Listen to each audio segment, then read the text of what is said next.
اعوذ باللہ من الشیطان الرجیم بسم اللہ الرحمن الرحیم والذین جاہدوا فینا لنہدینہم سبلنا۔ پیارے دوستو، عزیز ساتھیو، اللہ رب العالمین اپنے پاک کلام میں فرماتے ہیں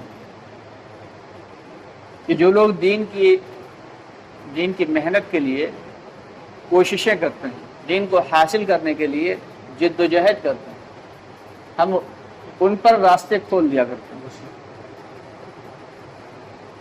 اب راستے کون کون سے کھلتے ہیں ذرا غور کریں کہ ایک تو وہ ہے کہ جنت تک جانے کا راستہ اللہ رب العالمین کھول دیں گے۔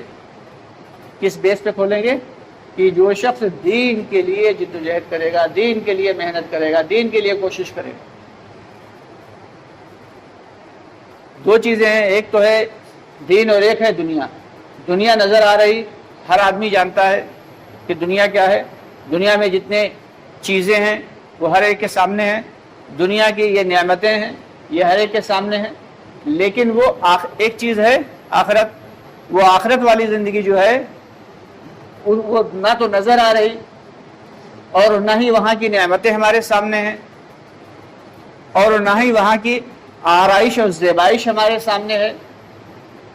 تو جو نظر آتا ہے اس پہ زیادہ یقین ہوتا ہے، جبکہ ایمان اسی کا نام ہے کہ حضرت محمد مصطفیٰ صلی اللہ علیہ وسلم کے پاس خود سے چل کے آئیں، آپ صلی اللہ علیہ وسلم نے پھر ان سے فرمایا اگر تم کہو تو میں اللہ سے دعا کر دوں، تم دیکھ لو اپنی آنکھوں سے کہ تمہارا بیٹا، تمہارا بچہ جنت کی حوروں کی گود میں کھیل رہا ہے۔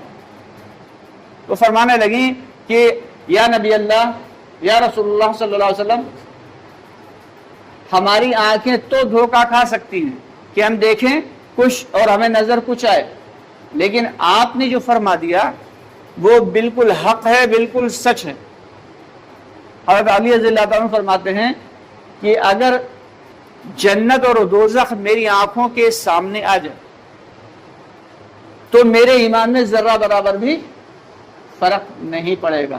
یعنی ایسا حضور پاک محمد مصطفیٰ صلی اللہ علیہ وسلم کی بتائی ہوئی بات کا یقین دل کے اندر موجود کہ جنت ہے تو ہے، فرمایا دوزخ ہے تو ہے، فرمایا دوزخ میں زقوم ہے تو مان لیا ہے، کہا جنت میں یہ نعمتیں ہیں تو مان لیا ہے۔ حضرت ابوبکر صدیق رضی اللہ تعالیٰ عنہ بازار میں کسی کام سے گئے، ایک یہودی آیا، کہنے لگا ارے تمہیں پتا ہے جنہیں تم نبی کہتے ہو، جنہیں تم رسول مانتے ہو، آج وہ نعوذ باللہ کیسی عجیب باتیں کر رہے ہیں۔ کہا کیوں، کیا ہوا؟ کہنے لگا کہ وہ تو یہ کہہ رہے ہیں کہ تھوڑی سی دیر میں ہی میں ساتوں آسمان گھوم آیا، میں جنت دیکھ آیا، میں نے دوزخ کا نظارہ کیا اور رات گزر بھی نہیں پائی تھی اور میں واپس بھی آ گیا، کیا بھلا ایسا ممکن ہے؟ تو حضرت ابوبکر صدیق رضی اللہ تعالیٰ عنہ نے فرمایا کیا یہ میرے رسول کہہ رہے ہیں، میرے نبی کہہ رہے ہیں؟ کہا ہاں۔ تو کہا تو ٹھیک ہے، اگر وہ کہہ رہے ہیں تو بالکل یقینی طور پہ سچ کہہ رہے ہیں۔ یہ نہیں کہا کہ اچھا ٹھیک ہے ہم جا کے پہلے تصدیق کر لیں، معلوم کر لیں، ہاں ہو بھی سکتا ہے، نہیں بھی ہو سکتا ہے کہ ذرا سی دیر میں آدمی جنت اور دوزخ اور ساتوں آسمان کے چکر لگا کے چلا آئے۔ کہا میرے نبی کہہ رہے ہیں؟ کہا ہاں وہی کہہ رہے ہیں۔ کہا وہ کہہ رہے ہیں تو صحیح کہہ رہے ہیں۔ ایسا یقین دوستو یہ کیسے بنا تھا؟ یہ بنا تھا مجاہدے سے، یہ بنا تھا فکروں سے، یہ بنا تھا جان مال وقت اللہ کے راستے میں لگانے سے۔ آج ہمارے اندر جو سب سے بڑی کمی آ گئی تو اللہ کے اوامر، جو اللہ کے احکام ہیں وہ ہمارے اندر سے نکلتے چلے جا رہے ہیں، نبی کا طریقہ ہماری زندگیوں سے چھوٹتا چلا جا رہا ہے۔ دنیا کی رونائیاں، دنیا کی چیزیں، دنیا کی نعمتیں ہمارے سامنے کھڑی ہوئی ہیں، یہ اچھی گاڑی، یہ اچھا بنگلہ، بس یہی سب کچھ نظر آ رہا ہے، اور ادھر آنکھیں بند ہوتی ہیں پھر نہ اچھی گاڑی رہتی ہے نہ اچھا بنگلہ رہتا ہے، ہر چیز چھوٹ جانے والی ہے۔ باقی رہ جانے والی دوستو کون سی چیز ہے؟ صرف اور صرف وہ نیک اعمال ہیں جو قبر میں ہمارا ساتھ دیں گے، جو مرتے وقت ہمارا ساتھ دیں گے، جو میدان حشر میں ساتھ دیں گے، وہ نیک اعمال ہیں۔ اور نیک اعمال کیا ہیں؟ کہ سب سے پہلے اللہ کے حکموں کو نبی کے طریقے پہ پورا کر دیا جائے۔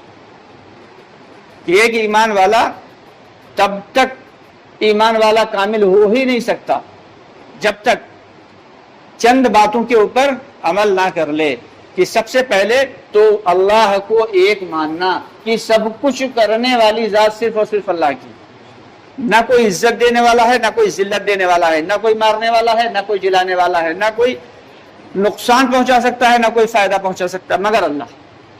دوسری چیز محمد رسول اللہ کہ حضور پاک صلی اللہ علیہ وسلم کے لائے ہوئے طریقے میں ہی کامیابی، اور اس کے علاوہ جو سب سے پہلا حکم جو ہے اس ایمان کے بعد وہ ہے نماز۔ نماز کو قائم کرنا ہے، نماز کو صرف پڑھنا نہیں ہے، یعنی وقت کے تقاضے کے ساتھ، سیکھ کے محنتوں کے ساتھ، اور مردوں کے لیے باجماعت مسجد میں آ کے، اور عورتوں کے لیے گھر کے اندر اول وقت میں، یہ تمام چیزوں پہ دھیان دینا ہے۔ نماز سب سے پہلے جو ہے، اگر جو سوال کیا جائے گا وہ نماز کا ہوگا، نماز اچھی ہے تو باقی کے سارے معاملات آسان، اور اگر نماز اچھی نہیں ہے تو پھر ہر جگہ پھنستا چلا جائے گا۔ جب کوئی ایگزامنر جو ہے چیک کرتا ہے پہلے دوسرے تیسرے سوال اور صحیح ہیں تو ٹک ٹک ٹک، پھر اس کی ایک مائنڈ بن جاتا ہے، پھر وہ ٹک ٹک ہی چلا جاتا ہے، یعنی صحیح صحیح صحیح۔ اور اگر شروع میں پہلا سوال ہی دیکھا یہ تو غلط ہے، اب وہ بہت دھیان دینے سے کاپی چیک کرے گا، یہ اس میں بھی غلطی ہو سکتی، اس سے بھی ہو سکتی۔ ٹھیک اسی طریقے سے اگر نماز ہماری صحیح ہے تو باقی اعمال بھی قابل قبول ہوں گے، اور اگر نماز صحیح نہیں تو باقی کے عمل بھی قبول نہیں کیے جائیں گے۔ تو نماز کو باقاعدہ سیکھنا ہے، صرف پڑھنا نہیں ہے۔ قرآن میں اللہ تعالیٰ نے جو فرمایا اقیم الصلاۃ، یعنی نماز کو قائم کرو، تو نماز کو سیکھنا ہے، اس کے ارکان، اس کے اذکار جو کچھ پڑھا جاتا ہے نماز میں دھیان لگا کے پڑھنا ہے کہ نیت تو ہم باندھے ہوئے ہیں اور دھیان ہمارا دکان میں، مکان میں، کاروبار میں، اسٹڈی میں لگا ہوا ہے، اس وقت سارا فوکس نماز میں یہ کرنا ہے کہ ہم اللہ کو دیکھ رہے ہیں، اور اگر یہ نہیں ہو سکتا تو یہ دھیان دیں کہ اللہ ہمیں دیکھ رہا ہے۔ اس کے علاوہ نماز کے بعد ان کا کوئی درجہ نہیں ہے۔ اس کے بعد جو اہم چیز ہے وہ ہے اخلاق اور معاملات۔ اخلاق آج ہمارے جو بگڑے، جس کی وجہ سے آج ہم ساری دنیا میں ذلیل و خوار ہو رہے ہیں۔ اخلاق ایک ایسی چیز ہے کہ دشمن کو بھی دوست بنا سکتا ہے، اور اخلاق ہی ایک ایسی چیز ہے کہ دوست کو بھی دشمن بنا دے گا۔ تو اپنے اخلاق کو بہتر بنانا ہے۔ اخلاق میں کیا ہے کہ جب بھی اپنے بھائی سے ملیں مسکرا کے ملیں، خندہ پیشانی کے ساتھ ملیں، اور چھوٹے بن کے ملیں۔